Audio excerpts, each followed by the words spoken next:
ট্যাংরা মাছ আর কাঁচা পেঁপে দিয়ে খুব সহজে অল্প মশলায় দারুণ স্বাদের একটা রান্না আজকে আমি সবার সাথে শেয়ার করছি। Hello everyone, welcome to my kitchen. मैं हूँ पलाश। आज मैं सबके साथ शेयर करूँ एक बेंगली रेसिपी टैंगरा मछली और काचा पापिता का। चलिए शुरू करते आज का रेसिपी। এখানে আমি 300 গ্রামের মতো ট্যাংরা মাছ নিয়েছি। তো এই ট্যাংরা মাছগুলোকে এবার আমি কেটে পরিষ্কার করে নেব। ট্যাংরা মাছগুলোকে আমি কেটে পরিষ্কার করে ধুয়ে নিয়েছি। এই দেখুন, এখানে 300 গ্রাম মতো ট্যাংরা মাছ আছে। এবার আমি ট্যাংরা মাছগুলোকে একটা প্লেটের মধ্যে নিয়ে নেব, কারণ এবার আমি হলুদ লবণ দিয়ে ভালো করে মাখাবো।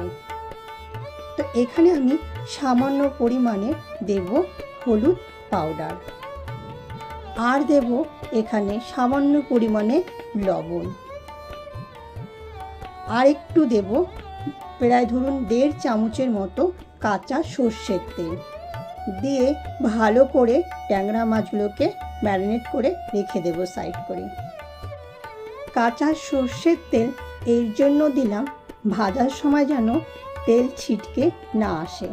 শুনেছি যেই মাছের গায়ে আঁশ থাকে না সেই মাছ নাকি ভাজার সময় তেল ছিটে আসে, তাই একটু 1.5 চামচের মতো সর্ষের দিয়ে ম্যারিনেট করে রেখে দিলাম। তো ম্যারিনেট হয়ে গেছে, এটাকে সাইড করে রেখে দিই। এবারে আমি কাঁচা পেঁপেটাকে কেটে পরিষ্কার করে নেব। পেঁপেগুলো আমার কাটা হয়ে গেছে। পেঁপেগুলোকে আমি আঙুলের মতো লম্বা করে কেটেছি। খুব মোটাও করিনি, আবার একদম পাতলাও করিনি, দেখতেই পাচ্ছেন। এইভাবে আমি পুরো পেঁপেটাকে কেটে ধুয়ে পরিষ্কার করে নিয়েছি। এবার আমি এখানে বেটে নিয়েছি কালো সর্ষে আর সাদা সর্ষে, তার সঙ্গে একটু সামান্য পরিমাণে লবণ।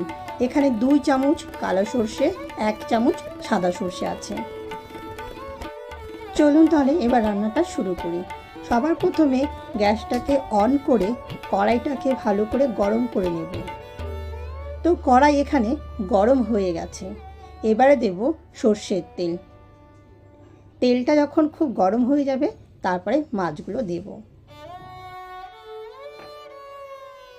সর্ষের তেল গরম হয়ে গেছে। এবারে ম্যারিনেট করে রেখেছিলাম ট্যাংরা মাছগুলো, এবার সেইগুলো ভেজে তুলে নেব। আমি এখানে ট্যাংরা মাছগুলোকে খুব কড়া করে ভাজিনি।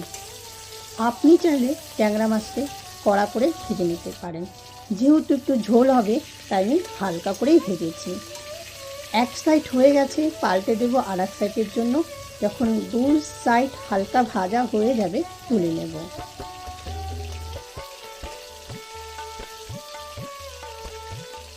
তো ট্যাংরা মাছ আমার 2 সাইড হালকা ভাজা হয়ে গেছে। এবার এগুলোকে একটা প্লেটের মধ্যে উঠিয়ে নেব। কাঁচা সর্ষের তেল দিয়ে ট্যাংরা মাছগুলোকে আমি 10 মিনিট ম্যারিনেট করে রেখেছিলাম, তাই ভাজার সময় ট্যাংরা মাছগুলো ফাটেনি, তাই গায়ে তেল ছিটকে আসেনি। এইভাবে আমি সমস্ত ট্যাংরা মাছগুলোকে ভেজে নিয়েছি। এবার ভাজা ট্যাংরা মাছগুলোকে একটু সাইড করে রেখে দেব।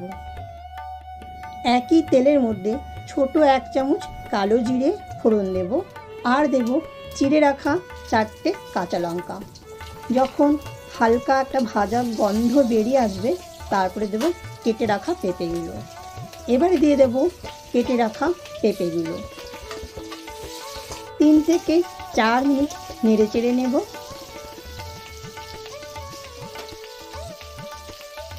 এবারে দেব সামান্য পরিমাণে লবণ আর দেব সামান্য পরিমাণে হলুদ পাউডার দিয়ে ভালো করে মিশিয়ে একটু ভেজে নেব।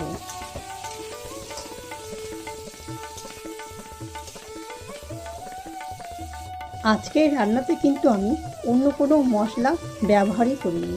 মশলা বলতে আমি এখানে শুধু হলুদ পাউডারটাই ব্যবহার করেছি। যাই হোক, কাঁচা পেঁপেগুলো হালকা ভাজা হয়ে গেছে। তো আমি সাইডে গরম জল করে রেখেছি। এবারে পরিমাণ মতো গরম জল দেব।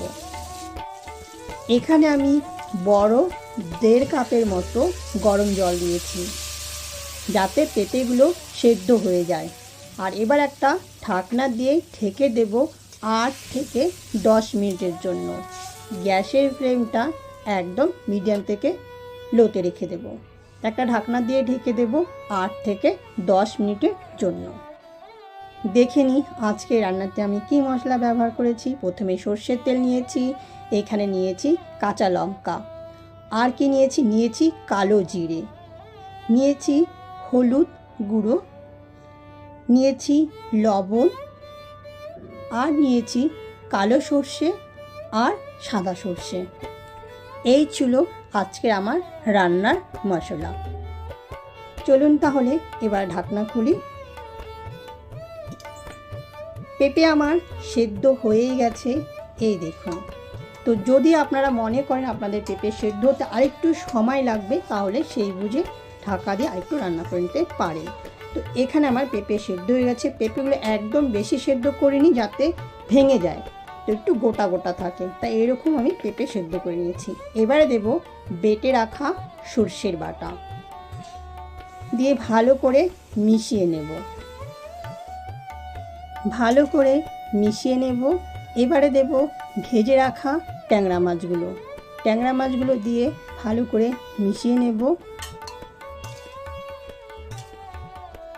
ট্যাংরা মাছগুলো দেওয়ার পরে আমি আরও 5 মিনিটের মতো রান্না করে নেব।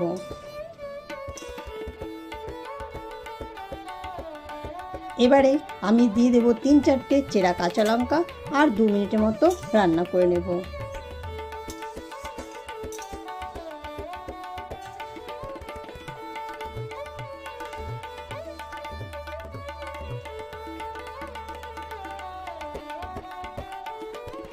তিন মিনিট হয়ে গেছে, গ্যাস বন্ধ করে দেব। তৈরি হয়ে গেছে আমার ট্যাংরা মাছ কাঁচা পেঁপে দিয়ে সরিষার ঝোল। ওপর থেকে 1.5 চামচের মতো কাঁচা সর্ষের তেল দেব, দিয়ে 2 মিনিটের মতো ঢেকে রেখে দেব। আপনারা একবার ট্যাংরা মাছ কাঁচা পেঁপে আর সরষা বাটা দিয়ে এইভাবে ঝোল রান্না করে খেয়ে দেখুন, আশা করছি সবার ভালো লাগবে। আজকের রান্নাটা যদি আপনাদের ভালো লাগে অবশ্যই একটা কমেন্ট করবেন, লাইক আর শেয়ার করবেন। আজকের মতো এই পর্যন্ত, আবার নতুন রেসিপি নিয়ে হাজির হয়ে যাব। সবাই ভালো থাকবেন, সুস্থ থাকবেন। এতক্ষণ সঙ্গে থাকার জন্য সবাইকে ধন্যবাদ। टैंगरा मछली और काचा पपीता का रेसिपी अगर आप लोग को पसंद आए तो प्लीज़ लाइक, कमेंट और शेयर करना। फिर से मुलाकात होगा नया एक रेसिपी के साथ। पूरा वीडियो देखने के लिए सभी लोग को बहुत बहुत धन्यवाद।